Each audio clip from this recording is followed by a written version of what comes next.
Just wondering, looking it back for yourselves, where are you on a scale of 1 to 10? With 10, you've got it, you forgive yourself, you're okay with it, and 1, not at all, and I'm just kind of guessing you're a 1, Lauren.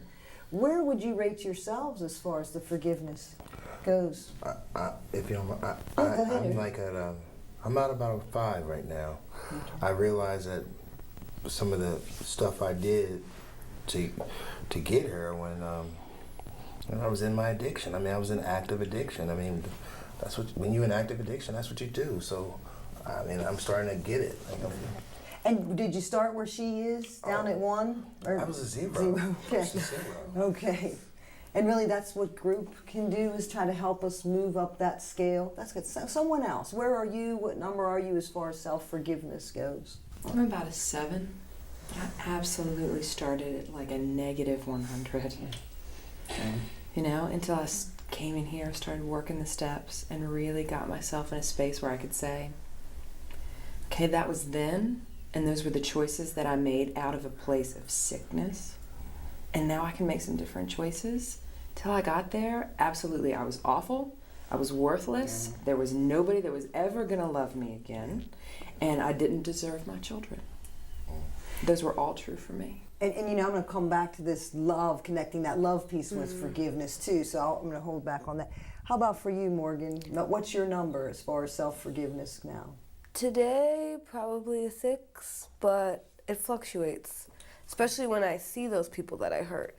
Because when I see those people that I hurt, then it's like, I'm back down at 0. Then it's like, look, you see the pain, everything that I've done to you, you know, and then I'm like, you know, all the things that I put you through, I don't deserve to be happy at all. So then the number goes, Then the number just plummets. So then it's like I got to talk myself through it again, like, okay, that was a different person.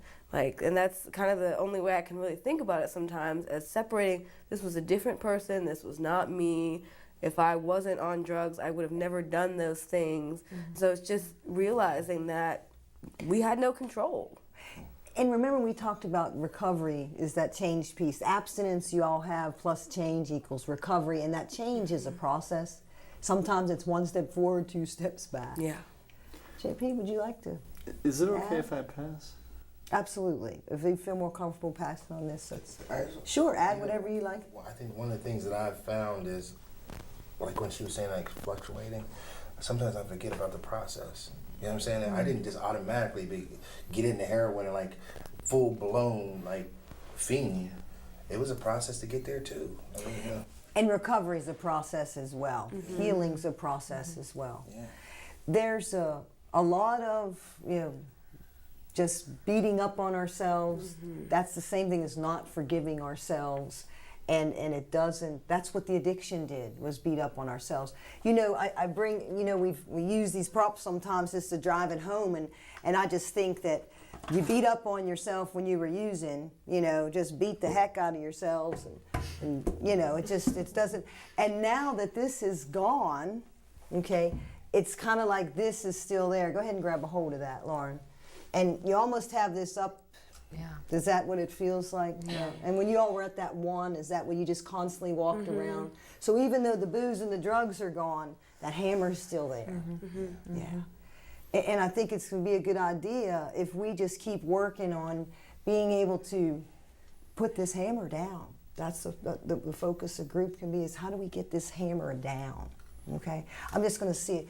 I just want to, what's one thing that you think you could do today, Lauren, or something that you could put that hammer down, just while we're in group for the rest of the day? I guess just what Morgan said, that wasn't who I wouldn't have made those actions if I wasn't. Okay, put the hammer down. Get it up. There you go.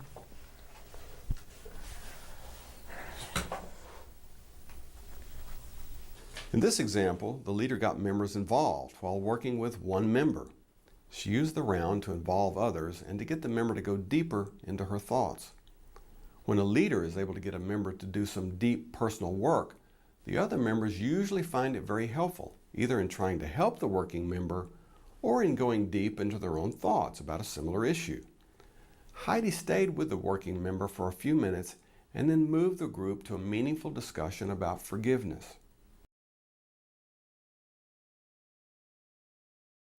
The next demonstration illustrates our model of therapy in groups, whereby the leader sometimes works with one member. It's the third session of a therapy group, and the leader works with one person on an emotionally laden issue and involves the other members. Let's watch. You said you wanted to talk about something? Well, it's something that it's really hard for me to talk about with people, and really hard to kind of say it out loud, but I'm just such an awful mother. I killed my baby. What do you mean? I was running late for work, and I was just rushing out of the house, and just running, grabbing things, and I had my coffee and just wasn't really paying attention, and I went and I got in the car and ended up running over my son. Wow. How long ago was this? It's about 10 years ago. Wow. And you don't forgive yourself? Oh, I mean, how could I? I mean, it's what kind of mother runs over their child, Like, Go ahead, Jen. I mean, you make it sound like it was purposeful. It wasn't. This was an accident. And yeah, you said you killed your son. You didn't kill him. It was an accident. well, I mean, it was an accident. I mean, it just in the rush. I mean, we had a screen door that wouldn't always shut, like when you shut it. And I thought he was safe inside the house, and just came out, like the door didn't shut all the way, and he was running out and following me, and I just didn't see him, but I did kill him. Like, Hang on. Morgan, what do you think? I mean, it's tragic and it's terrible, but you didn't do this on purpose, and you gotta stop beating yourself up about it. Yeah, I think you just explained it, kind of. I mean, I know that, because you said, well, you thought he was in the house and just the screen door, Hey, you said you've got to stop beating up on yourself. I just don't know how. Would y'all agree with that? Yeah, Yeah. definitely. Mm-hmm. It's been 10 years. Going back to that model, remember the model we used about self-talk? What do you tell yourself? I'm a terrible mother. Awful. Do y'all think she's a terrible mother? What do y'all think? No, seriously. Raise your hand if you think she's a terrible mother. Why are you, look at the looks on their face. Why do you think Megan's got this look on her face? Why don't you think she's a terrible mother? Seriously. Something terrible happened, but you're not a terrible mother. I mean, Yeah. I just, Exactly. Yeah. I mean, but wouldn't a good mother have looked? Like a check. Stop. You can't Stop. beat yourself up over How many of you in here, some of you have kids, right? How many of you in here have been in a hurry and something like this could have happened? Raise your hand. Yeah. You had the worst thing possible happen. I drove home one time, got all the way home, and realized I had forgotten to strap my son in. I mean, if I had stopped short, if someone had run late, I easily could have killed him. Didn't strap him into the car car seat. seat. Accidents happen, and luckily in my situation, I got home and everything was fine, but that could have ended so terribly. Is she a terrible mother? No. But mothers are supposed to Hang protect. on, just listen. Is she a terrible mother? Absolutely not. Is she a terrible mother? Of course not. No. What do you think as you listen to them? I want to believe it, and I want to be able to set it down, but it's so hard. I mean, he was so young and looked to me Right. for Okay. protection for everything, and I'm the one. Let me say it to you, but I want to say it to all of you. If you've got anything in your life currently that is unfinished, unsettled like this, I mean, I don't know. I know none of you have something like this, I don't think. But y'all might have something. It's how do you get rid of, do y'all believe she deserves to be happy? Yes, Of course. absolutely. Even though she did this? Mm-hmm. Why? God, I remember. Go ahead. I just remember when, our youngest was, first born. Like we we didn't get any sleep. And I can't tell you how many times we probably had near misses. I mean, thank God nothing happened, but like I could very easily see myself having been in your shoes. How do we help you? What do you need to do? And y'all think of this. What does she need to do? And if you can't answer it, I'm going to ask them to. What do you need to do to get over this? I'm not quite sure how. Go ahead, Jen. What in your mind, what does she I need? think she needs to forgive herself. Mm-hmm. It's about forgiveness.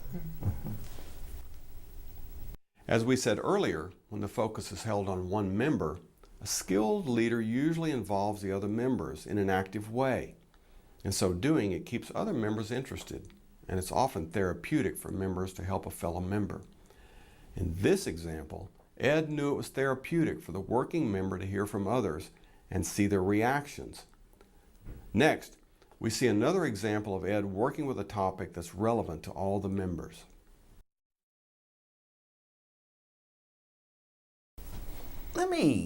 I want to take it deeper because I think here's what I pick up. That I think y'all have some unfinished business. I'm going to ask you to just do a yes or no round. If there is something that's unfinished for you, and that doesn't mean you have to share. But I'm hoping in the next few weeks that you will, because if you keep carrying unfinished stuff with you, it gets in the way. I promise you. Yes or no, do you have something that's unfinished? And by unfinished, that means that it would be sort of hard to share in here. Joe? No. Okay, you're okay. Jen? Maybe. I don't think so. I do. You do? Yeah, I do too. Yeah. Are you willing to share, or do you want to share? Yeah, I mean, I guess I'll share. When I was 18, I got pregnant, and my parents sent me away to have the baby, but then made me give it up for adoption. And every day, I mean, I think about her, and it's just, it is unfinished business because it's still with me every day, and it hurts. Wow. Yeah. And are you willing to work on Yeah, that? I know I need to. Okay, and Will can do that. I don't know if either one of y'all are willing to. I mean, I feel like you were going to start saying my story too, is that when I was 19, I had an abortion and no one knows about it, not my parents or my friends or anyone. And When you say no one, is sharing it in here? Pretty much the first time So I've that's- ever Wow. spoken Wow. it. So because that's good. And I feel like most days it's always there. It's always there. Yeah. Always, okay. Do you want to work on that too? And I'll say this to any of you. You do not want to walk around carrying. I mean, it's hard enough just to deal with life as it unfolds, but I think y'all are, the two of you. I don't know if you want to share yours, and you don't have to at all. I mean, it seems really silly now after what they've shared. And thank you for sharing, but yeah, mine just seems kind of silly after theirs. Do you want to share it or not? It's up to you.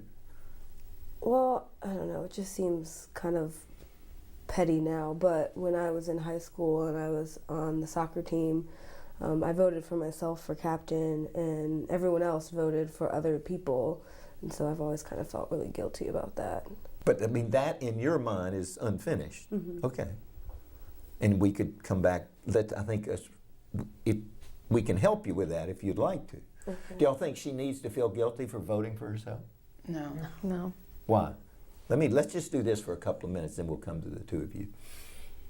To be Go honest, ahead. I think people may have said that no one else voted for themselves, but I mean, it's really. Did any of y'all ever vote for yourself? It's Sure. yeah, natural. I mean, presidents vote for themselves when they vote. You know, like Well, people who are sure. running for president when they, go to the election box, they take big pictures of it. Like that's Yeah, just what people that's true. expect. They kind of celebrate it. So. Yeah. Mhm. Joe, Did you think you were the most worthy of whatever that was? Yeah. she was going Well- for captain. Is that what you said? Mhm.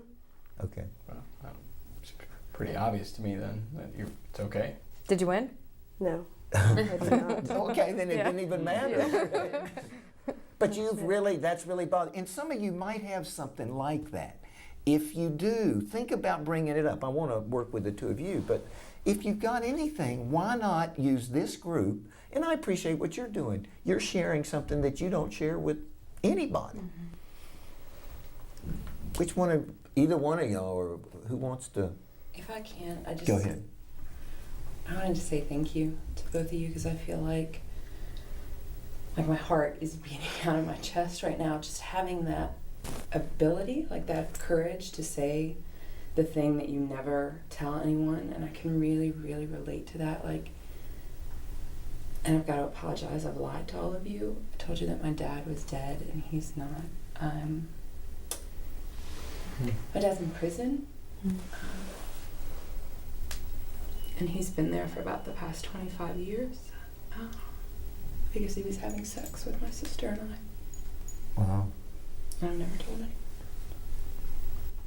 Is the hardest part of that he was having sex, or that you've always been lying about? I mean, I'm just... I think the hardest part is really the lie. Okay. Yeah. Yeah, because you carry it like every day. Wow. Thank y'all. I mean, this is what I meant. I felt like we can go deeper. And we'll work with all three of these. Well, Jen, thank you for sharing too. Who wants to? And we might end up juggling. I'll try to juggle. I mean, it's not like we're going to put the spotlight on any one person, but I don't know, I think with all three of us, I mean, we just carry it with us all the time. And how do you not feel shame? I don't know. Okay. Well, let's talk about that. That's our goal, is to help you to not feel shame. That's why we do this. We go deeper. And you remember the model of the self-talk, that whole thing? It's the sentences in your head. I am a terrible person for lying. I'm a terrible person because I did this. I'm a terrible... Is that the sentence that the three of you, I mean, and yours too, really? Is that what you're telling yourself? Mine is I am a lie. Wow. Do y'all hate her that she hadn't told us this? What did you think when she changed the story about her dad? well, I mean, I didn't feel comfortable sharing. I mean, and now I do. So I mean, I can understand you didn't feel comfortable sharing because that was very. But do you think of her as a lie? No, or of liar? course not. I think of her as being very courageous for having felt safe enough with us to now share it. But she says I'm a lie. It feels so heavy, like to have carried that around. And what would happen if you relieved yourself and realized, because I do want you to sit in a different spot. Yeah, let me get this. The reason I bring the subject up is to try to get you to that seat. This is I'm a lie. That seat is what? This is, what are you, how do you label yourself? Pretty much that I'm a lie too. A I've lie? never Told told anybody. anybody. Well, all three of you have that theme. Yeah. What does that person sit in? What does she believe about herself? That's like freedom. Yeah, And that she's free. it brings you to 2009. Yeah. Go ahead, Liz. You look. I mean, when I look at it, I just think to myself, like, that I'm okay. That I would be okay there. Yeah. Are you okay? Do you think they're okay? I do. Do you think they're really do. okay? I do. And you probably think they're okay. You just think you're Yeah, not. I can see Right? that. Yeah, right? You think she's okay. How do we get okay? How do we get all of you to that seat is I'm okay? And you got to change that self-talk that's been there. Yours has been there for a long time, right? Since what age? 12. 12. And yours is older. 19. 19? About 5 years. Yeah, 5 years ago. That's what we want to work on, is getting you to that seat. Thanks, Ed. In this example, Ed used many different skills to get the members to look at their unfinished business and to begin to work through some of their negative self-talk. The key was that Ed had members really go deeply into themselves. Ed didn't focus long on any one person, and he was always engaging the other members. We suggest you watch these segments on therapy many times and reread our chapter on counseling and therapy in groups. Closing a group session may serve one or more purposes, including summarizing and highlighting the main points, reinforcing commitments made by individual members, and checking for unfinished business from the session. In this first example, the leader demonstrates the use of rounds to close the session. Note how the leader ties things together for the members. So I really think we covered a lot today. I mean, I know this topic of test anxiety has really been a big deal for all of you, and I think, you know, I hope you've learned a lot about your test anxiety. But I tell you what, since we're getting ready to sort of bring things to a close for today, I'm going to start with Eric and come around this way. Just briefly, what is one thing that you learned today or that stood out to you about dealing with test anxiety? I think one of the things that definitely stood out to me was I got to stop telling myself that my worth is on the line with every test. I think that right there is going to help me a lot. Okay, great. Yeah, that whole idea about how it's coming from what you tell yourself about the test. You know, I mentioned to you all earlier that I learned that idea when I was in my 20s, and it really helped me with a lot of different things. It can certainly help you with test anxiety. So good. Jen, how about That's you? what I'm taking away. It's just that ability to shut it down, to stop all of that that's going on in my head before I go into the test. Good, good. Morgan, how about for you? Mine's kind of staying in the big girl seat and not being over there. Out of that little chair? Yeah.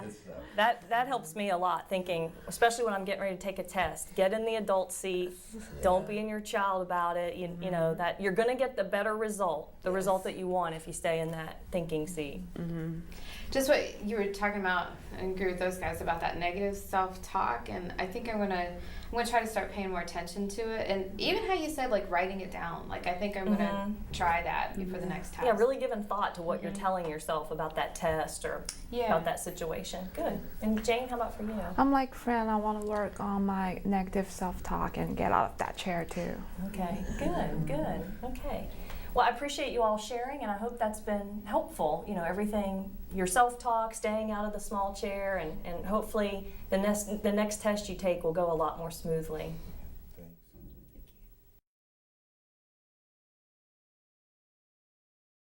Next, we see the closing of a third session of a divorce group. The leader uses appreciations and wishes since the session has been very productive, and the members seem to really care about each other. Okay, it's about time to start closing and wrapping group up for the day. And you know, we've had such a good group today. It just seems supportive and cohesive and connected. I was just wondering if maybe we could add something to our close today. I'd like you to, of course, share what stood out to you, but I'd like you to add an appreciation that you'd like to share to other group members or through the group, or a wish for group members. That's Jen, perfect. you good with That's that? Perfect Okay. for me, because I have so much appreciation today that I was able to share about dating a married man. First off, I thought that was going to be a huge issue for everyone, and then that he's so much older than I am. I thought you guys would really judge me about that, and you guys didn't, and that made my day. I feel like I can be more open now in group, and I really like that, and thank you, Morgan, especially. Yeah. No problem. Yeah. And again, that's real important. Group is a safe, supportive environment, so that's a lot to be appreciative for. Anybody else have any wishes or appreciations they'd like to share? I do want to wish Jen that you will stop beating up on yourself and the divorce was not your fault. Thank you. Okay. Yeah. Someone else. My wish for you is? Mine's appreciation, but I just really appreciate how supportive, to continue on with what Jen said, everybody's been. I really look forward to coming to group because of that, and just knowing that this is going to be such a safe, supportive environment. I've got a wish for JP. Go, Fran, sure. My wish would just be that you'd be able to get out more and just, have fun and just kind of enjoy yourself. Thanks. And that just builds on that kindness and supportiveness. And it's not that you, even if you can't get out today or tomorrow, you just have that support here. That's a wish for the group. Other group members, is that a wish you could have for JP as well? Yeah, that's great. Okay. Oh, I know my wish for you is that you just continue to grow and learn and heal, and then we all just participate and support each other through this process. And how about what stood out to you today? What stood out from group today that you're going to take out of here with you when you leave? What stood out to you today, JP?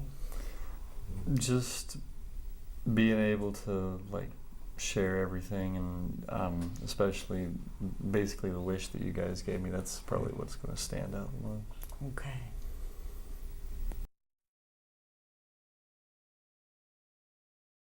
Sometimes members wait until the very end of the session to bring up their issue. Watch how the leader deals with this. The leader is clear that the group is entering the closing phase of the session. I think we need to close, so what I want to do is get a round of sort of what stood out to you, what are you going to be thinking about between now and next week, something like that. So, Okay. I really want to work on reducing my worry. Talking about that was really helpful to me, and yeah, I thought we did a lot of good work on that. Mm-hmm. And you do not have to worry. You do not have to. So, I mean, I want y'all to hear me say that. I wanted to see you smiling, Jen. I got a lot out of being able to talk about my mom and some of the issues that were going on there. So. Yeah, okay. That's good. Ed, can I bring up something? Is it a long kind of something? sitting here, it's been in the back of my head, and now I think I want to talk about it. Is it something pretty heavy? The reason why I say that is we only have about 2 or 3 more minutes. It has to do with my past, stuff. Okay, so it's. I'd say we can't do it now. I'll talk to you a little bit afterwards if you want to. Yeah. And will you? I hope you'll bring it up. I know you got the courage, but I know we got to stop. Okay. Okay. How about others of you, real quick? I think the one thing that's stood out to me is the thing about self-talk, what I tell myself. Okay, that's affects good. my feelings. What has stood out to you, if you had to capture it? I guess just hearing everyone else share, and so it kind of helped me want to share. Mm-hmm. Let me get you, Jen, and then we'll be done. Just that whole thought, you don't have to worry. It's pretty big. Okay. Okay, we'll see y'all next week. Okay, and let's you and I talk. Okay. The closing phase is a very important part of any group session. Unfortunately, many leaders don't watch the time well, and they let members bring up new material during the closing phase and then have to end the group abruptly or without a closing at all. It's very important that you make sure that you have adequate time to close your sessions.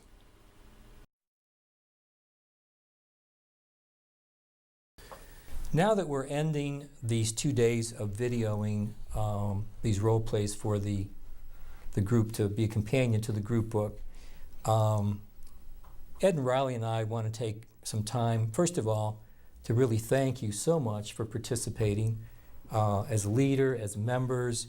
We think that these 2 days have gone very well. We realize not all of the participants are here today to process. We'd like you to take a couple of minutes and just sort of begin to share, not as role players, but as yourselves, what this experience was like for you. Think about when you were first asked about doing this and what kind of thoughts you had, and were you excited, were you nervous? And then now that you've had a chance to participate, and most of you played a number of roles over these last 2 days, what it's like, what it feels like, what it gets you to think about in terms of being a group leader.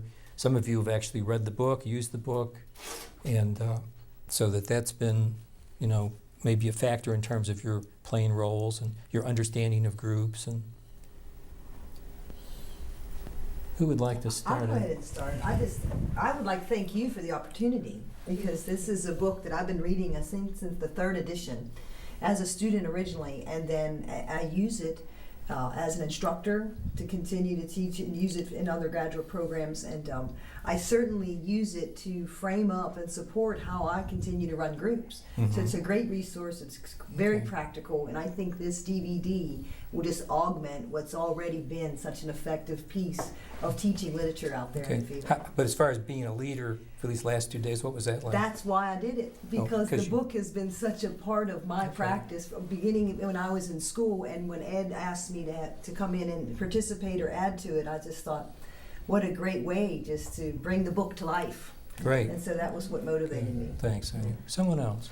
As a student, this isn't very much different than what we do in class, but what I have thought about for the last 2 days is I'm not really sure I can imagine having read the book without having the role plays to go with it, because we do that in class all the time. So for us as students, this isn't so different than what we usually do, except that there are cameras now. Okay. Makes it a little bit more nerve-wracking, but yeah, that's good. Yeah. Okay, But well, I think like you can't read the book and then try to picture in your head how it would go. And when we do role plays, I mean that's so helpful. So if someone who doesn't do role plays in their class watches the DVD and how to handle these situations in real life, not just on words on a paper, I mean that's so helpful. Well, thanks, Lauren, for that. I think that's the reason Riley and Ed and I decided that having a DVD would be really helpful. Leading groups is tough. It's tough, and becoming a good group leader takes lots and lots of practice. And so having a DVD as a model, some of the people who will be reading the book and even viewing the DVD will have professors who will feel comfortable demonstrating. Some professors may not demonstrate, but the DVD, either way, I think will be helpful.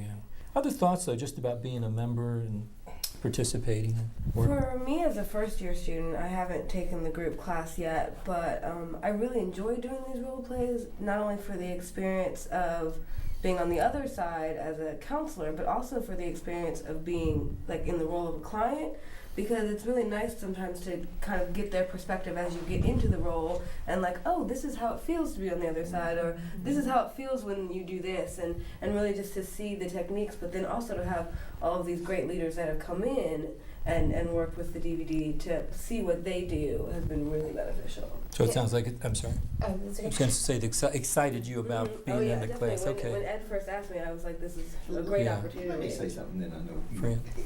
Y'all made it so realistic. That's what I think anybody watching this DVD is going to say, well, this is, now naturally there's some harder clients in a lot of situations and we go longer, but boy, we thank you for what you did. Absolutely. Fran?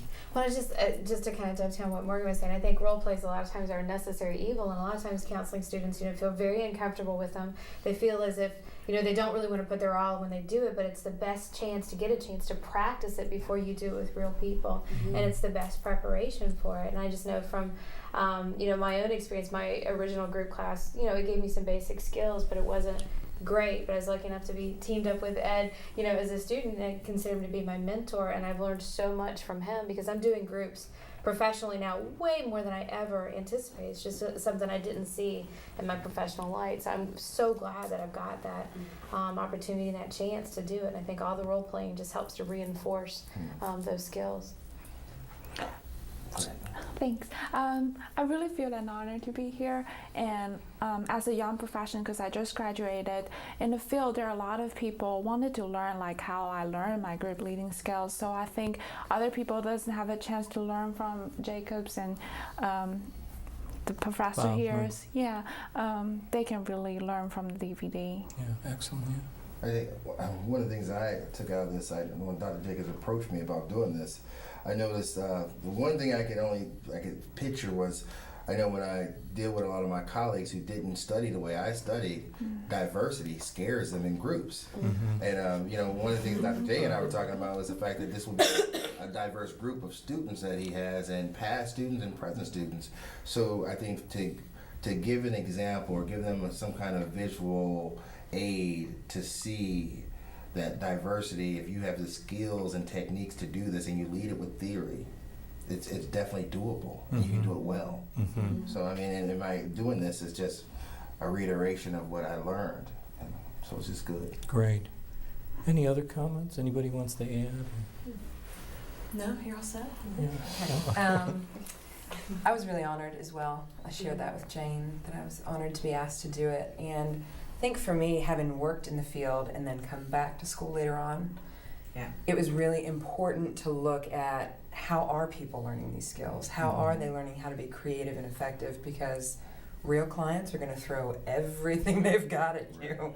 And you've got to be able to work on your feet. So I also wanted to point out that even though we role played through a lot of this, we still had a script that was very minimalistic. And most of what you saw was us, acting as real clients. And I think that's important for folks that are going to be watching the DVD that, okay, this was great, except that they probably had this script that they've been memorizing for months. No, that was not the case. No. What you said, and I want to say this, is we showed a lot of creative things, but I think most of y'all learn in our classes about being real creative. And Heidi, I know in the last few role plays you did some stuff, but we were limited in some ways, and I think Riley and I were talking this morning about how we could make 2 more of these DVDs, just showing all kinds of stuff. And who knows? I mean, we hope they'll want us to make more. Well, I think we're going to wind down. Any closing thoughts or comments before we stop? Just exciting. Glad to be involved. Great. And thank you guys as well for giving us all this opportunity. 'Cause it was a lot of fun. Good experience. Great experience. Yeah. It's just the beginning. It's the next phase. It's just the beginning. Yeah. True indeed. Well, once again, thank you all. We really appreciate it. Thank you. Thank you.